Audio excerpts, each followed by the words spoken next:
Major underwriting for A Taste of Louisiana with Chef John Folse was provided by the Baton Rouge Convention and Visitors Bureau. In Baton Rouge, our past is your present.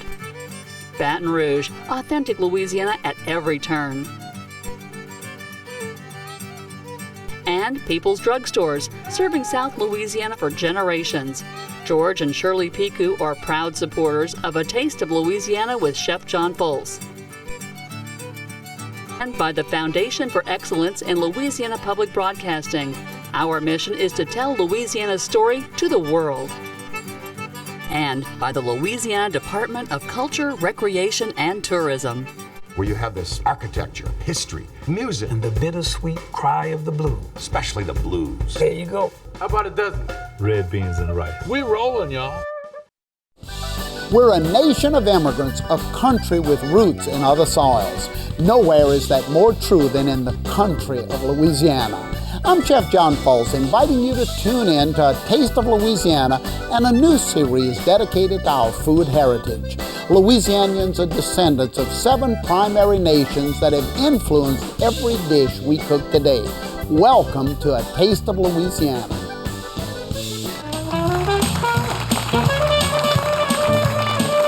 All right, how y'all doing? Hey girls, how y'all doing, ladies? All right, Lionel, nice to see you, man. Hello. Give me that pen, man. How y'all doing, everybody? Thank y'all so much. All right, Eric Baskin over here, y'all. Look, hey, give Eric another big hand, huh? All right, Eric's gonna be doing great music in my kitchen today. So thank you so much for bringing everything in, especially that horn. Huh? That's a special kind of horn too. I never saw a small one like that. We're gonna talk about that in a minute. Anyway, y'all, thanks so much for being here as we continue in the kitchen, searching out all of the great, unique food cultures of Louisiana. You know, we have 7 nations that significantly contributed to the cuisine and culture of Louisiana. That's a lot more. Significant is the word. And today we're focused on the African Americans. And I know when people first say African Americans, if I was to say, what's their contribution? Music. Let me think of all the names. And they'll start throwing out all the great names of jazz. And what about engineering? And what about, hold on, I'm not even going there yet. Y'all just sit down. You're in for a surprise. And yes, I'm cooking great African American dishes for you today. And you're going to eat. So stay right where you are there. Y'all, the first black governor of an American state, the first person to successfully granulate cane juice, the person who revolutionized sugar refining, King Oliver, Mahalia Jackson, Fats Domino, Louis Armstrong. What do all of these African Americans have in common? Their Louisiana roots. Tiwanna Simpson helps introduce us to a few of these remarkable individuals. The roster of accomplished Louisiana African-American musicians, artists, writers, politicians, and perhaps most importantly, chefs and cooks, is numerous. Louisiana gave birth to notable African-American musicians, including jazz trumpeter and band leader Joseph King Oliver, trumpet player and jazz legend Louis Satchmo Armstrong, gospel queen Mahalia Jackson, rhythm and blues legend Fats Domino, Lead Belly, and Jelly Roll Martin. In the arts, Africans contributed greatly. Frank Hayden was an internationally renowned sculptor, Clementine Hunter, the most outstanding primitive painter since Grandma Moses, and Ernest Gaines, a notable writer from New Roads, Louisiana. In 1872, PBS Pinchback, the son of a slave woman and a wealthy white planter from Mississippi, became the first black governor of Louisiana, as well as the first black governor of an American state. He served for 36 days until the inauguration of Governor W.P. Kellogg. During slavery, African Americans had been barred from the political arena, and during the era of Reconstruction, we see them voting and becoming involved in Louisiana politics, and he becomes the first black governor of any state in America, and that's very significant, and it was a short-lived run, but very important to our history. perhaps the greatest economic impact on the state of Louisiana by Africans was in the area of sugar technology. During the 1790s, Jean-Etienne de Boré successfully granulated sugar, which revolutionized the sugarcane industry, making it economically viable in Louisiana. Norbert Rieu was one of the nation's greatest sugar chemists and inventors. He was born in 1806 in New Orleans to Vincent Rieu, a French planter, engineer, and inventor, and Constance Vivant, one of Rieu's slaves. Norbert, a free man of color, was educated in Paris where he studied evaporating engineering. By 24, he was an instructor in applied mechanics at l'École Centrale. He designed and patented an evaporating pan which enclosed a series of condensing coils in a vacuum chamber. This invention removed much of the hand labor from the sugar refining process. Rieu's invention revolutionized sugar refining while protecting slaves from the dangerous labor of ladling boiling cane juice from one kettle to another. In 1881, he patented a system for heating juice with steam, which became a universal practice in sugar factories. His inventions to this day are used in making condensed milk, in the production of glue, and other items as well. So he is still very important, although a 19th century figure.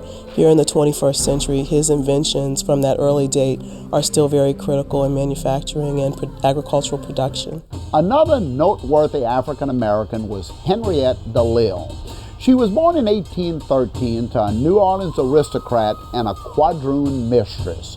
DeLille was trained to have a refined taste in music, to dance gracefully, and to be knowledgeable in French literature.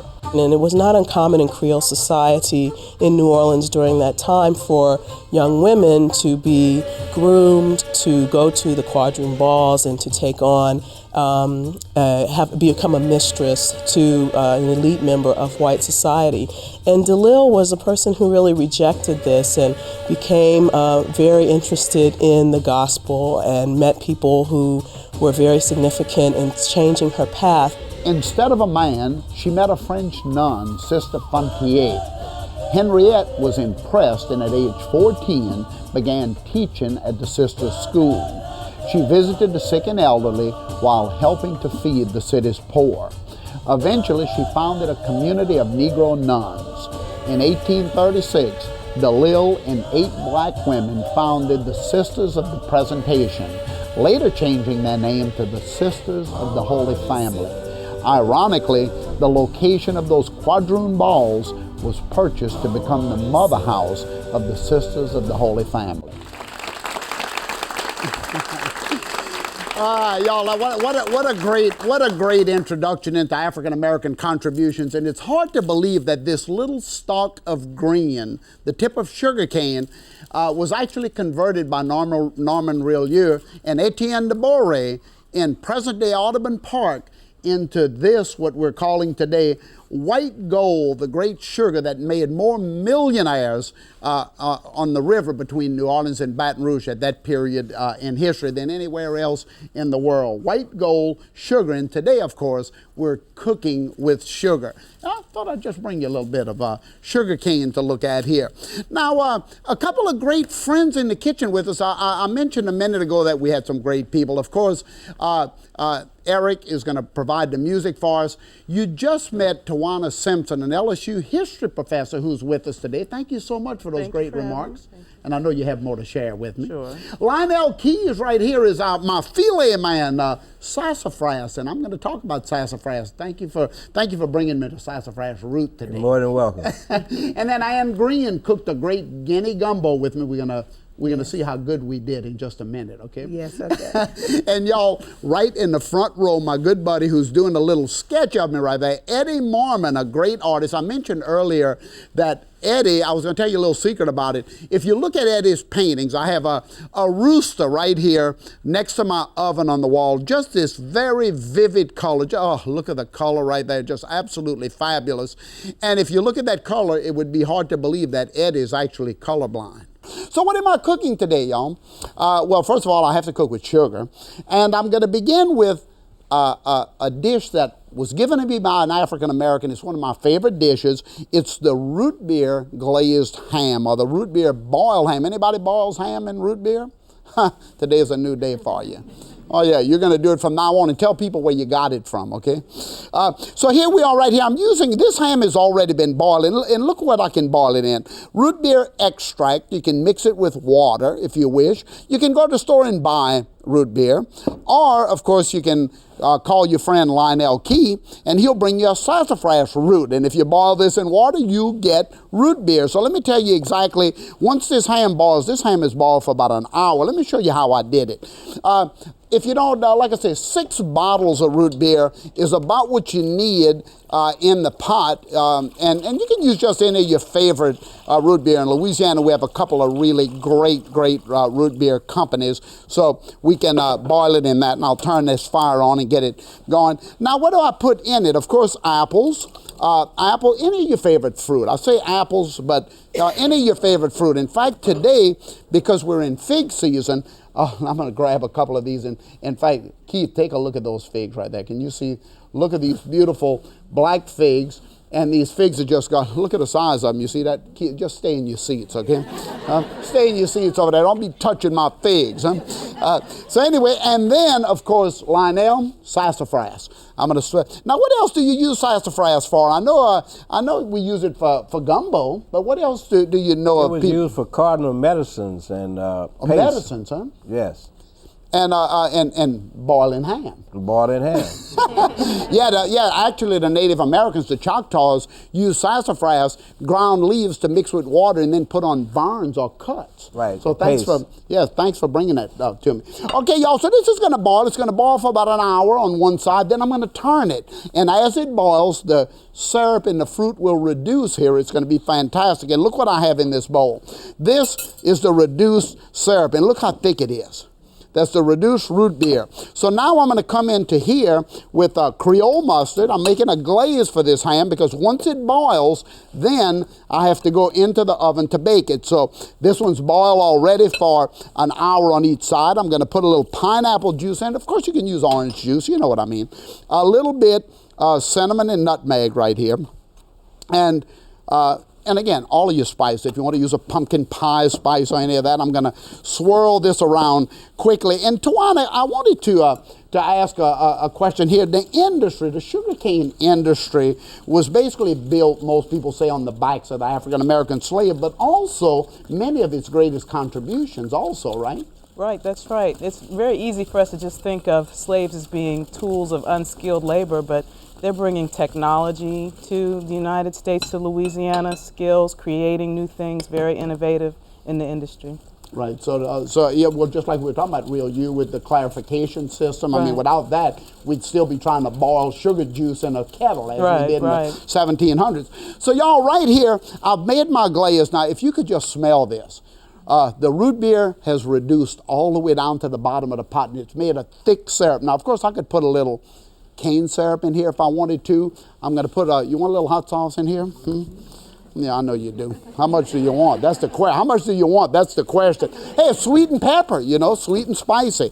And of course, I'm going to put a little bit more of the sassafras in here, the filet. Because you normally think about this as just putting it over a little bit, a bowl of hot steaming gumbo, as Ann and I did. But now, y'all, the glaze is done. I want to make sure you remember where I got it from reducing that pot of root beer right there. Now, this is the ham that was boiled on each side for about an hour each. Now, look at here. Oh, yeah, I know. Well, look, Christmas Day, don't make this at your house and then tell your friends, this is a recipe I made up myself. Huh? This is going to go into a 350-degree oven for about an hour or so. And y'all, when it comes out, decorate it with figs or decorate it with jarred figs or fruit of any kind. Take a look at this ham right here. Oh, look at that. The figs I split in half and I baked. I put them in the oven just at the last minute with a little basil and some orange on it. You slice this. All I'm going to tell you is this. Lock the door of the house, okay? They're coming in. They're coming to find it, y'all. In West Africa, chicken was a festive dish served to honored guests. In Louisiana, chicken is still a prized entree for the Sunday table. The only thing better than a chicken in the pot is a Guinea hen in the gumbo, and that's just what Ann Green and I are cooking up today. Y'all, I'm standing here with one of the great cooks of St. James Parish, Ann Green. In fact, Ann, you've been cooking in St. James for how many years? About 30 years or more. Now, you and I cooked together for a long time, didn't we? Yes, we did. But we had some fun, baby. We sure did. Now, one of our favorite dishes was the classic gumbo of Louisiana. Now, people always say what's the most important gumbo? Is it seafood? What do you think is the most important gumbo in Louisiana? Chicken and sausage gumbo, that's the best. You think chicken and sausage what most people prefer? Yes. Yeah. Now the gumbo, there's a lot of history about where it came from. Most people think that it came from the seafood soup of France, bouillabaisse, and came to Louisiana. And of course, we added the dark brown roux and seasoning and stuff.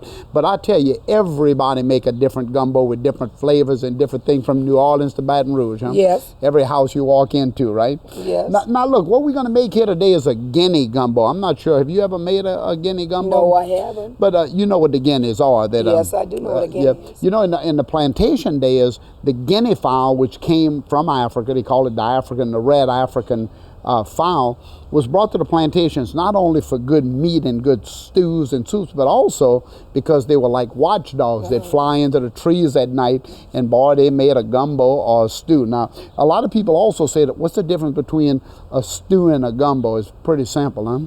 Yes, a gumbo is a little thinner than a stew. So just a little bit more stock. Right. You ready to make one? Yes, now look, now this is the roux. That's about the color of yours, huh? Yes. That nice dark brown color like that. That's chocolate brown. I like the color. Chocolate brown. Okay, good. I'm gonna kick this fire up high. Why don't we do this? I'm gonna throw some of the Guinea in here. I'm gonna just throw some of it down here. Now some people will brown the chicken first, or the Guinea. They'll brown it in oil first and then make the roux. Yes. Do you do yours this way, or do you put it in the roux, or do you brown yours first? In the roux.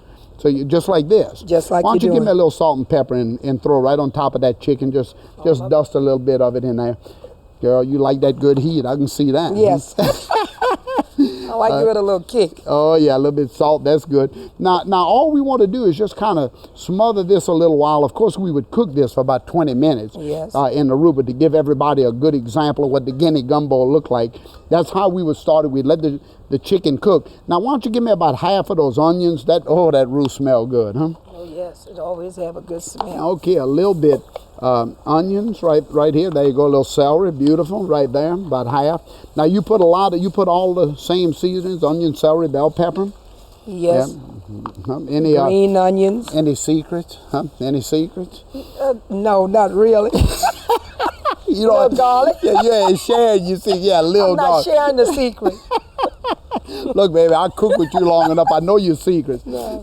So a little bit. Little so what we have now is the dark brown roux, equal parts of oil and flour, that's cooked to a golden brown. Right. Then we brown the chicken in it. Then onion, celery, bell pepper, garlic. We got that all cooking. Little green onions and parsley. Look, mine jumping out the pot. Right. Now the smoked sausage. Now you use andouille sometimes. Andouille. But smoked sausage is the difference between andouille and smoked sausage. Andouille is just kind of ground in heavy smoke. Right. The smoked sausage, of course, is just a little bit more seasoned, really nice. Now put the sausage in, it's going to give it a nice smoky flavor. And then the stock, a lot of people just use water, huh? Right, a lot of people use water, some use gumbo base. Good. So I'm going to let this just cook away here. This cook for how long would you cook a chicken gumbo like this? About an hour to hour and a half. Depending on how old the bird is. How old the bird. So this is it right here. Look how nice this is. We're gonna. Why don't you grab a bowl and I'll give you a little taste of the finish. Of course, I got to put a little green onions in there, and that's absolutely it right there. Just nice and flavorful. You ready for a little taste? Yes. Now, baby, you go ahead and taste that and let me know what you think. Y'all, I already know what it thinks. What she's gonna think. Go ahead and taste it. I'm looking. It's great. It's great. Y'all, Guinea gumbo from Plantation Country, Louisiana. I got to get me some now. All right. Woo. Look, y'all enjoy that pie with that powdered sugar on it. I'm going to tell everybody else how we made it here. And that was a good gumbo, girl. Oh, how can I do anything and not do yams when I'm talking about African-American dishes? The Beauregard yam is the smallest and sweetest of our yams. It was developed at LSU back in the 1980s. Louisiana State University did great work on the small little Beauregards, mainly to have them all the same size. But take a look at these big old yams here. We not only have these monsters, but we also have the red yam. And there's also a snow white yam. A lot of people don't know that you can buy yams also nice and white. But I've boiled these. There's also some controversy about the origin of yams, even though we think we know that yams came over with the Africans, and in fact, an African word for to taste is yummy. And of course, we know the word yummy comes from something that tastes good. So we feel that the Africans did in fact bring the yam to America, and then of course gave us a lot of good yam dishes. So y'all, we're going to start off right here. Let me show you what I have. I boiled some yams, and it's so simple to do. Look how beautiful and orange these are. Just really absolutely wonderful. And I'm going to put them in some lightly salted water. Y'all, this is going to boil for just a second until it gets fork tender, nice and tender. It's going to take about 35-40 minutes. Now, simple pies. What would the African Americans have done to make a pie? Well, first of all, boil the yams. They had plenty of sugar. All the sugar they wanted. After all, they were on the plantations. And you know, Tiwanna, I wanted to ask you a question. Even though the Civil War is normally that point in history where we think of the African Americans gaining most of their liberties and then able to go out and do their things, what actually happened after the Civil War as the Africans are concerned? Well, after the Civil War and after emancipation, you have the era of Reconstruction. And many historians think that the failure of Reconstruction, or the end of it by 1877, really changed Southern society. So while you had the first governor and people in the political process and different facets of society after emancipation, that all ends after 1877. And that period is actually called the nadir, or low point, of African American history. There's a lot of violence and tensions. Now, when did opportunity begin? I know we look at the civil rights era and say, okay, well, here's doors opening, but was there anything happening earlier? There was obviously some African Americans in engineering, in the sugar industry, some in politics, but was there any period where things did seem to bring opportunity? Well, definitely emancipation is one of those periods. Right. So you do have some changes after Reconstruction. But yeah, in the early 1900s, people are establishing universities and becoming important in other facets of society. So there are gains before the Civil Rights era and during civil rights too. We still have a long way to go all over, I'm sure. Okay, y'all, this pie, let me give you this very quickly again, because I boiled the yams for about, I'd say maybe 30, 40 minutes or so, just until they fork tender. Drain them nicely, put them into my bowl with a little bit butter, just room temperature butter, and then I'm putting flour in, just a tablespoon. This is very light flour. What herbs? Well, whatever was available in the kitchen, a little allspice, a little cinnamon, a little nutmeg, and then just blend all of this together. There's no eggs in here because the yams will mix with the flour and butter to create the thickening agent. I'm going to put a little vanilla in here and a little bit lemon juice as well to give it good flavor. Now, the pie crust is interesting too, and I want you to look in this little bowl right here. The pie crust is actually flour, butter, and a little bit lard would have been added to the early flour, but to this particular pie crust. But here I'm adding a little cream cheese to it, and the cream cheese makes it nice and soft, and you can see it right here. It looks really wonderful. And you can see how nice that pie looks, the crust looks. I'm going to put this in. This is going to go into a 350-degree oven. It's going to cook the crust and the pie at the same time. And y'all, take a look at what it looks like after it comes out of that oven. It's just absolutely magnificent. Oh, I could even put a little filet powder in here, Lionel. And y'all, here's some nice fudge. Take a look at the pecan fudge, another great gift of the Africans, because there was chocolate here, and of course pecans went into it, and the Africans were our cooks in the main kitchen in those early days, so a lot of the creative dishes actually came out at the hands of the Africans, and we owe them so much, not only for all of the things you've seen in the show today, but certainly for some of our greatest dishes, including my Christmas ham. ham right there. Well, y'all, time flies when you're enjoying good food and good conversation with friends in the kitchen. Thanks for stopping by as we continue to explore our unique food heritage and cook up another great taste of Louisiana. Wait till y'all try this ham. Woo! Thank y'all for being here with us. Thank you. Woo!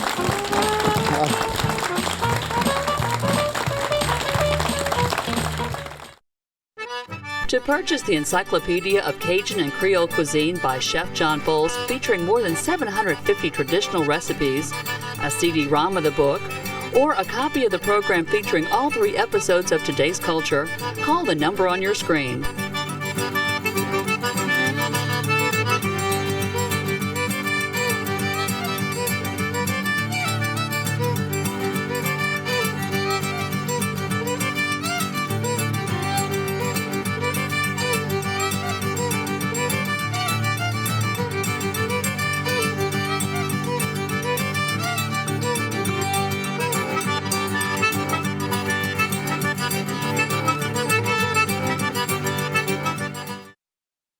Major underwriting for A Taste of Louisiana with Chef John Folse was provided by the Baton Rouge Convention and Visitors Bureau. In Baton Rouge, our past is your present. Baton Rouge, authentic Louisiana at every turn. And People's Drugstores, serving South Louisiana for generations. George and Shirley Picu are proud supporters of A Taste of Louisiana with Chef John Folse. And by the Foundation for Excellence in Louisiana Public Broadcasting. Our mission is to tell Louisiana's story to the world. And by the Louisiana Department of Culture, Recreation, and Tourism.